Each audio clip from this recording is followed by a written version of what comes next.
Olá pessoal, aqui é o Alberto Elisolo e hoje vamos falar da filosofia por trás de um dos animes mais pedidos aqui no canal, Fullmetal Alchemist Brotherhood.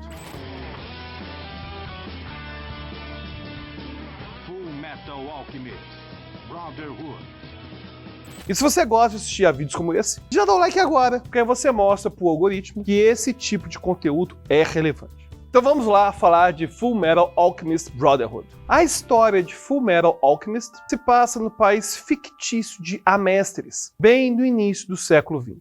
No mundo do anime, a alquimia é uma ciência com as suas próprias leis e seus próprios princípios. E dentre essas leis, uma se destaca, a lei da troca equivalente. No anime, os alquimistas têm a habilidade de transformar o elemento químico em outro por meio de uma manipulação energética. Essa transformação de um elemento químico em outro se chama transmutação. Na história, Edward Eric e Alphonse Eric são criados por sua mãe, Trisha Eric, na remota vila de Rezenbuhl, no país de Amestris. Seu pai, Van Hohenheim, era um alquimista muito talentoso, mas que abandonou sua família enquanto os meninos ainda eram mais jovens. Enquanto estavam sob o cuidado da sua mãe, eles começaram a mostrar afinidade com a alquimia. Ficaram curiosos sobre seus segredos e suas possibilidades. Infelizmente, anos mais tarde, sua mãe, Trisha Eric, morreu de uma doença incurável, deixando os dois irmãos sozinhos. Após a morte da sua mãe, Edward decide ressuscitá-la através da alquimia. Os irmãos pesquisaram sobre transmutação humana, uma técnica proibida em que se tenta criar ou modificar um ser humano. Apesar de ser uma técnica proibida, os meninos tentam utilizá-la para trazer sua mãe de volta. Mas essa tentativa de transmutação humana falha.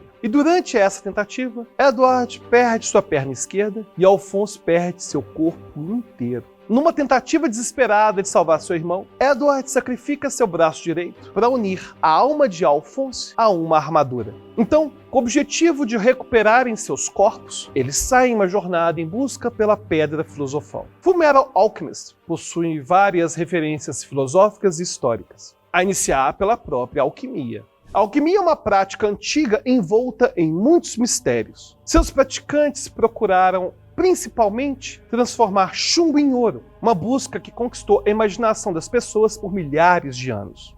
Essa prática de transmutar metais básicos em ouro era chamada de crisopeia. No entanto, os objetivos da alquimia iam muito além de simplesmente criar algumas pepitas de ouro. A alquimia estava enraizada em uma visão de mundo espiritual complexa, em que tudo ao nosso redor contém uma espécie de espírito universal. E acreditava-se que os metais não apenas estavam vivos, mas também evoluíam dentro da Terra. E quando um metal comum como o chumbo era encontrado, pensava-se que era simplesmente uma forma espiritual, fisicamente imatura de metais superiores, como o ouro. Ou seja, para os alquimistas, os metais não eram combinações de elementos específicos da tabela periódica. Na verdade, eles viam os diversos metais como a mesma substância, mas em diferentes estágios de desenvolvimento para a perfeição espiritual. Os antigos egípcios foram alguns dos primeiros praticantes da alquimia lá por volta do ano 2000 a.C.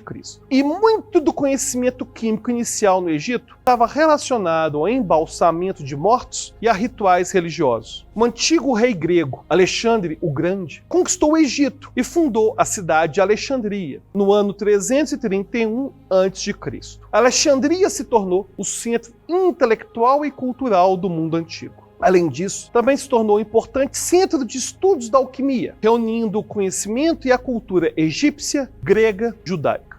Entre 400 e 600 d.C., a maioria dos textos alquímicos foram perdidos e o restante transferido para o mundo islâmico, devido à destruição da biblioteca de Alexandria e de textos não cristãos durante o final do Império Romano. Para você ter uma ideia da perda cultural que foi essa destruição, dizem que Galileu talvez teria visto o homem chegar na Lua, se tudo isso não fosse destruído. E aí o mundo islâmico acabou se tornando um caldeirão do conhecimento alquímico. As cruzadas, que começaram no ano 1096 d.C., colocaram o Ocidente em contato com o conhecimento islâmico e contribuiu para o ressurgimento da alquimia lá na Europa medieval. E ele voltou a ganhar popularidade na Europa renascentista. E até o final do século XVII, muitos cientistas modernos notáveis também eram alquimistas, incluindo Isaac Newton, Robert Boyle, que é considerado pai da química. A alquimia possuía 3 objetivos principais. O primeiro, a possibilidade de transmutar metais menos valiosos em ouro. O segundo, fabricar o elixir da longa vida. E o terceiro, a criação de vida humana artificial a partir de materiais inanimados, os homúnculos. Ainda que esses objetivos também existam no anime, a prática da alquimia real era muito diferente daquela que a gente vê na animação. No anime, a transmutação dos materiais vai acontecer por meio de manipulação de energia das placas tectônicas. Na alquimia da vida real, a manipulação dos materiais acontecia dentro de laboratórios, em práticas bioquímicas mais primitivas.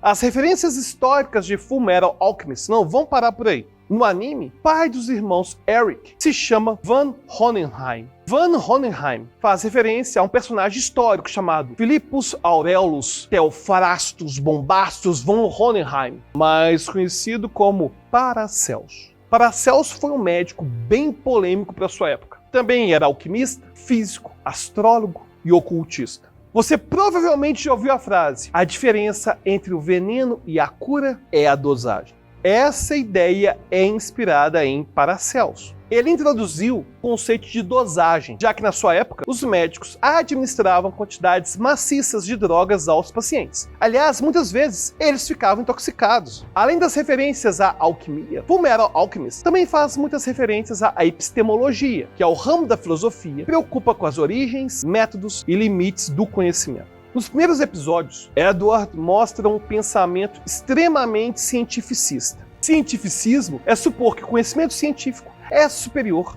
a todas as outras formas de compreensão humana da realidade. A dor receberá uma punição divina. Não temos medo disso, nós alquimistas somos cientistas. Não podemos depender de coisas vagas como deuses e criadores. Na verdade, Edward está confundindo dois conceitos distintos. Epistemologia, que é o ramo da filosofia que se preocupa com as origens, métodos e limites do conhecimento, com metafísica, que é a busca pela natureza fundamental da realidade, a busca pela verdade. E como sabemos, a ciência tem limitações. Esses limites são ilustrados de uma forma bem assustadora no quarto episódio da série. Nesse episódio, os irmãos Eric se dirigem à casa de Shul Tucker, um alquimista especializado em alquimia biológica. Chegando à residência de Tucker, eles o encontram vivendo numa casa razoavelmente grande com a sua filha Nina e seu cachorro de estimação Alexander. Segundo Tucker, a vida da família não estava fácil, já que sua esposa supostamente o teria abandonado há 2 anos, e eles estavam com risco de perder a sua qualificação como alquimista federal. Na manhã seguinte, os irmãos Eric vão visitar o alquimista e descobrem que a sua casa está destrancada. Se você viu a série, sabe de que cena que eu tô dizendo. Uma cena que deveria ser proibida. Apenas, maiores de idade poderiam assistir essa cena. É uma das cenas mais impactantes e tristes de todos os animes que eu já vi. Porque depois de entrarem na casa, eles veem Shul observando uma quimera, o resultado da fusão de 2 seres vivos por meio da alquimia. E Shul apresenta a Edward a quimera. Repete seu nome, prova-se capaz de falar. Aí nesse momento, o espectador já tá esperando o pior e pode ter certeza que é o pior que vai acontecer. Surpreendido pela habilidade da criatura de falar, a surpresa de Edward rapidamente muda para um sentimento de horror assim que a criatura o reconhece. Até que cai a ficha de Edward, a filha de Tucker e seu cachorro sofreram uma fusão alquímica, se transformaram em uma quimera. É brincadeira, viu, essa cena? Tucker realmente usou o cachorro da família e a própria filha como componentes para criar sua quimera. Mas longe de sentir remorso, Tucker afirma que estava apenas fazendo o que a ciência exige.